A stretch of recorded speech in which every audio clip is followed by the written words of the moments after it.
Kalau MSSS, kalau nak masuk MSSS ni, dia ambil top 8 laju. Jadi untuk top 8 ni, kalau 4km, awak kena dapat bawah 14 minit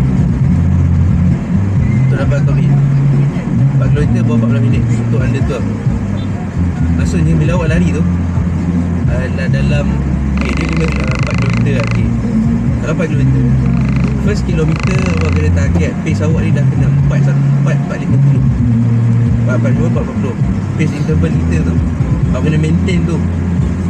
Pace interval yang saya lead awak depan, awak kena maintain pace saya tu.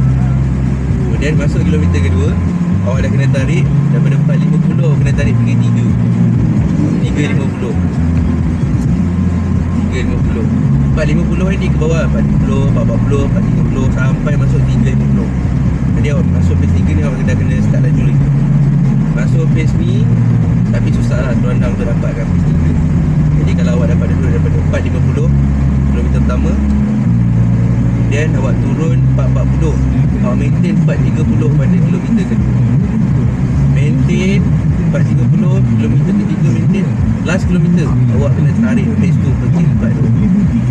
Kalau awak boleh tarik, tapi awak akan sangat penat. Awak penat tau, kena tahan penat tu. Lepas tu maintain. Stamina dah nak habis lah, awak kena maintain. Lepas tu saya push awak, saya kata maintain, serang maintain.